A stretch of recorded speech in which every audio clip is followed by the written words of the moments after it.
Hey guys, it's Coach Gaglione here, and this is another edition of our Meathead Monday tip. Today we're talking about chalk. So number one, if you train at a gym that doesn't allow chalk, you need to find another gym.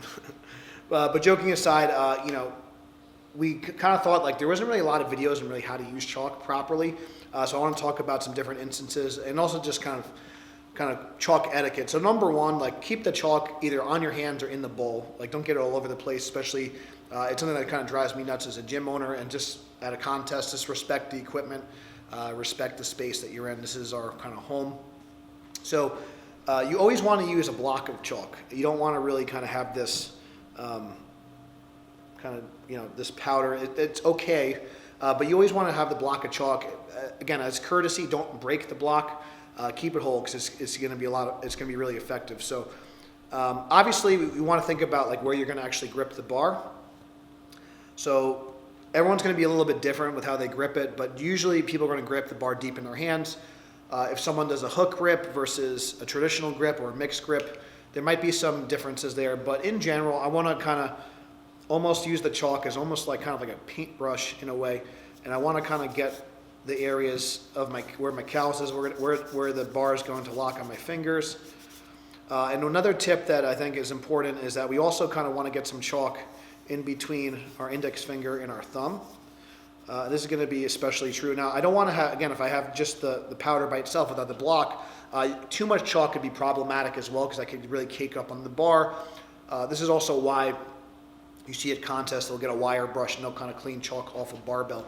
So cleaning chalk off a barbell is they're going to kind of get rid of any excess chalk on there because potentially if it cakes up more and more, whether it's on your hands or on the bar, that's going to create a bigger distance and potentially cause actually grip issues anyway. So I'm going to kind of do that on both sides of my hand.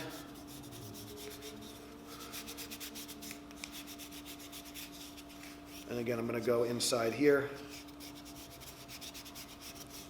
And I might kind of rub that in a little bit, make sure it's nice. It's just a thin layer. So by doing that, by rubbing my hands, it also kind of gets any excess chalk. So I just got a nice coat here.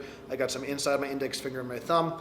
And now I'm ready to lift. This is going to be super important, especially if you're using a deadlift bar. It's a little bit sharper, so you can really get a good grip on the bar.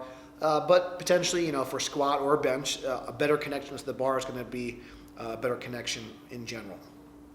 So there might be a couple other situations where you might want to use chalk.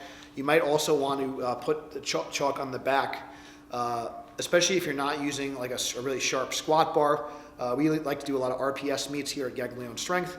They use an Iron Wolf squat bar. It's really sharp, so you're probably not going to need too much chalk, if at all. It's going to really kind of dig into your skin. But if you're using like a regular Texas Power Bar, or if you're at a commercial gym, definitely get some chalk on your back where the bar is actually going to lay on your back. So if you're a low bar squatter, between the trap and the rear delt, if you're a high bar squatter, a little bit higher up on your traps, that's going to kind of prevent the bar from rolling a little bit. It's going to stick to your body. I recommend putting the chalk on your back before you start to get sweaty. When I was a little bit like 100 pounds heavier, oftentimes I might warm up in one shirt and then change into another shirt before I got to actually the squat bar. So that was just, an aside. So before I got really wet, I would make sure I'd get some chalk on my back. And sometimes even at a contest, I might bring multiple shirts just to make sure that I was dry. In the case of benching, if you are competing in a federation like a USAPL or USPA, when it's a little bit more of like a hard pad, and it's not really grippy material, you might also want to consider chalking your buttocks and chalking your back so you don't slide on the bench, so it's a little bit more slippery. If you're doing something like an RPS meet, which has a more like, those are my favorite benches, a more competition style bench. Usually you don't need any chalk because it has like that rubber and it has a grippy coating. We like to utilize, we have pads from Tiny Meeker. He has the all-time world record equipped bench, fantastic bencher obviously. And he has a really great material he uses for his bench pads, and we even double it up even more. We put a padlock gripper on top, so we don't really need to chalk our backs for the benches that we use here at Gaglione Strength. But if you're doing something like on an ER rack, which is a more slick kind of hard pad, you might want to also consider chalking your back and your buttocks for the bench press as well. But that's going to be kind of just talking about the chalk. And again, be courteous. So just to kind of recap, you want to kind of coat where you're going to grab the bar. You want to get off any excess material. You make sure you don't want to break the block. You want to make sure you keep the chalk in the bowl. And you want to also make sure if you're deadlifting, getting the chalk inside your index finger and thumb. So that kind of goes over chalk. So this is just a really more quick conversation. I also want to talk about baby powder. Baby powder is going to be really important for the deadlift, especially if you're a bigger guy and have bigger thighs or just have trouble with the lockout. So I always joke that I want to get sponsored by Johnson & Johnson one day because we go through so much baby powder. When I was a super heavyweight, it was really, really challenging. I was really, really strong off the floor. There wasn't a weight I could not lift off the floor. But that last inch of lockout was really challenging because I had really big thighs, really big belly. So the baby powder became a key factor for me.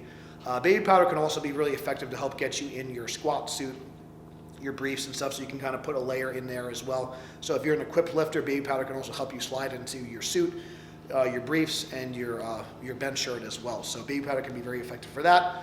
But for the raw lifter, it's going to be really important for the deadlift. So you want to kind of think about where you actually lock out and make sure that you have baby powder at least to that point. So for me, like I have pretty average limb lengths and proportions. So for me, I'm just going to put it right here. I want to at least have baby powder up into this point on my thighs if I was wearing a singlet, okay? If I was pulling sumo, it's going to obviously be a little bit lower, so I don't necessarily have to go up as high up. But one thing for a sumo puller, if I'm going to have my feet more ducked out, I want to make sure that I also have baby powder on my inner thigh as well. It's really important we don't get baby powder on our hands because that's going to do the opposite job of chalk. Chalk is going to allow me to stick to the bar. Baby powder is going to allow me to it's going to be more slick. So it's going to be really effective for making sure the barbell doesn't have friction, but it's not going to be good for, so I don't want to get this on my hand. So ideally I'd have someone else powder me up. If you have to powder yourself, you can use the bottle to kind of spread it and get any excess kind of residue. So I'll usually kind of shake my thighs and kind of spread the powder out. Usually, again, be courteous if you can do that outside or in a bathroom or on a carpeted area. Don't just do it don't do it on the platform. Don't get any baby powder on the platform. So obviously if you do get baby powder on the platform, having someone sweep it up is going to be important. So again, usually I would just, if I was in my singlet, if I was doing a conventional deadlift, I would kind of go all the way from where the bar is going to start to where the bar is going to finish. If I was going sumo deadlift, I'm going to have my feet ducked out and go all the way from where the bar starts to where the bar is going to finish. Particularly for the lockout, so particularly from the knees up is going to be the most important portion. But obviously you could put some on your shins as well to kind of help with the friction from the start. But from like the kneecaps up to where the bar locks out is going to be the most important thing for baby powder. Obviously, like we talked about before, make sure you're courteous and you kind of clean up after yourself once you're done, especially if you're at a gym. I don't think this would ever be allowed at a commercial gym, but if you were at a commercial gym, make sure you kind of clean up after yourself so you don't get kicked out. So that's how you use chalk and baby powder for the bench, the squat, and the deadlift. You wouldn't really use baby powder for the squat or the bench, and again, unless you were an equipped lifter kind of getting in your suits or your bench shirt. But that's kind of how you're going to use powder for powerlifting. So hope that video helped you guys. Thanks so much for watching. If you want to support more future content, check out the links below. Thank you guys so much for watching. Make sure you please subscribe. And until next time, stay strong, and we'll see you soon.